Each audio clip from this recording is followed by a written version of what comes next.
السلام علیکم ویورز، آپ سب کو ہمارے چینل معلوماتی جہاں میں خوش آمدید۔ دوستو، کل کے لیکچر میں ہم نے یہ پڑھا تھا کہ مائکروسافٹ ایکسل میں ٹیبل کو کیسے کریٹ کیا جاتا ہے، لیکن آج کے لیکچر میں ہم یہ پڑھیں گے کہ مائکروسافٹ ایکسل میں ٹیبل بناتے ہوئے سیلز کو مرج کیسے کر سکتے ہیں، سیلز کو مرج کرنے کی ضرورت کیوں پیش آتی ہے، اور ٹیبل کے بناتے ہوئے سیلز کو کہاں اور کس طرح مرج کرنا ہوتا ہے۔ تو آئیے آج کا لیسن سٹارٹ کرتے ہیں۔ مائکروسافٹ ایکسل کو رائٹ کلک کیا اور اوپن پہ کلک کرنے سے اوپن کر لیا۔ ہمارے سامنے ونڈو آ گئی ہے ایک۔ یہاں ہم سب سے پہلے ٹیبل بنا لیتے ہیں۔ ٹیبل بنا لینے کے بعد ہم اس میں سیلز کو مرج کرتے ہیں۔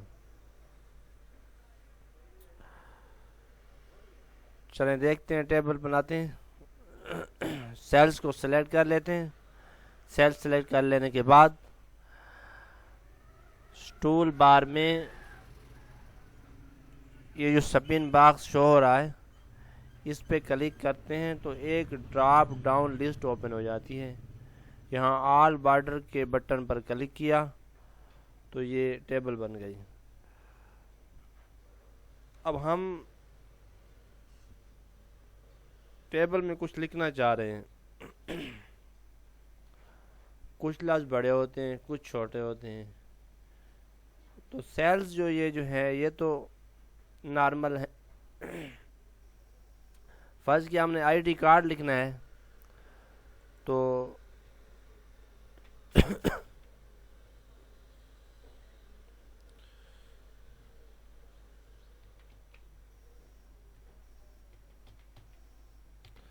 یہ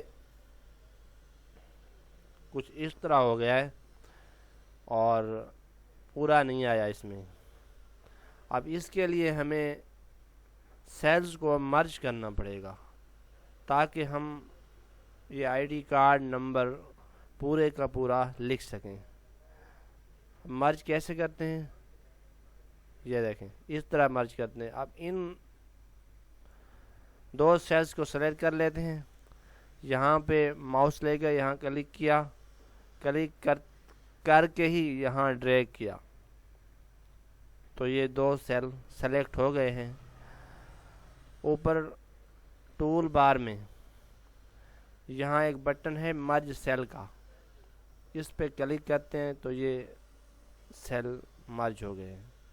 اب دوبارہ دیکھیں، 32103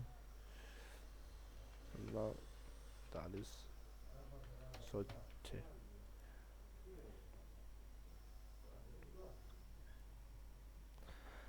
اب یہاں ایک اور مسئلہ آ رہا ہے، یہ جو لفظوں کی سیٹنگ ہے یہ صحیح نہیں آ رہی۔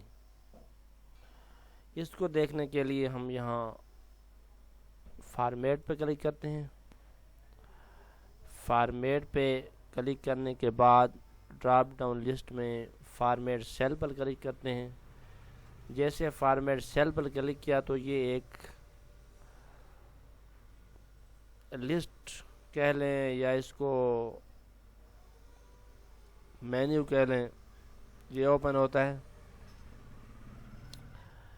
اس میں یہاں نمبر پہ کلک کر دیں، جنرل پہ کر دیں، فرض کیا نمبر پہ کلک کرتے ہیں۔